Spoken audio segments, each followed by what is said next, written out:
We're going to take you live to Treasurer Jim Chalmers at the National Press Club in Canberra. He's releasing the full intergenerational report. We've got Laura Tingle there giving a bit of an introduction at the moment. And a part of this report is Australia is going to face 4 decades of deficits out to 2063, fuelled by an ageing population. Let's listen in now for you. So I don't know about you, but today is feeling particularly intergenerational.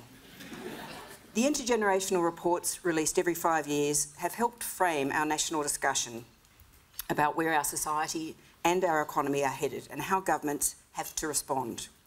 Quite a lot of the challenges spelled out all those years ago are ones we are still dealing with. Climate change, though, now presses in on our economy, according to the 2023 report, in very tangible and day-to-day ways. Please welcome Treasurer Jim Chalmers to address us today.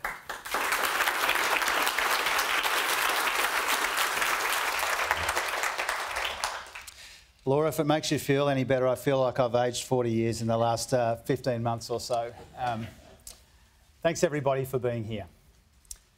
Australians living longer and healthier lives in a country powered by renewables and transformed by technology, with care and compassion at its core, adding value and maximising opportunities in a world of churn and change.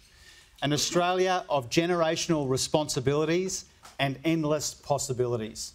A future that we can be optimistic about, but not complacent about. That's what the intergenerational report lays out for us. Now, its 40-year horizon seems like a long time, but it's a flicker compared to the tens of thousands of years of history that the Ngunnawal and the Ngambri people have shaped on this country. We acknowledge them today, their elders, traditions, customs and culture. And we acknowledge and embrace the generational opportunity that the voice presents us to recognise and listen and get better outcomes for the first of us in a way that could lift up and unite all of us. Now, the Ngunnawal people, they speak of something called Murugadi. Murugadi means pathways for searching in their language. And the IGR that we released today is a form of Murugadi, because it's about searching for the right path together.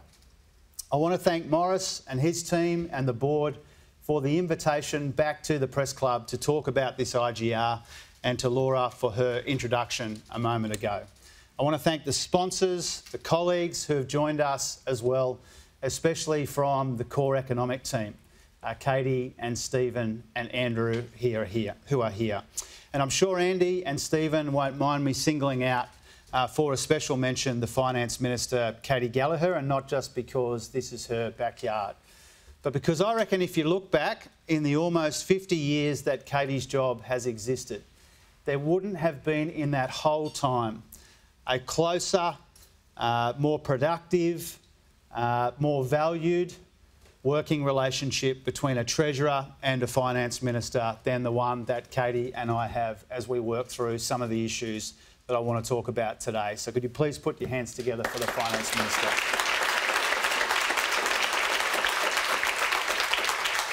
I see Alicia Payne and Dave Smith, and there may be other colleagues here as well.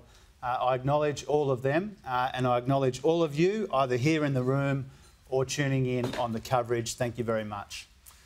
It's been 3 and a bit months since the last time I spoke at the Press Club in May, the day after the budget. Back then, actually up in the Great Hall, I tried to give you a sense of how Anthony's government is serving urgent priorities like addressing the cost of living and our generational responsibilities at the same time.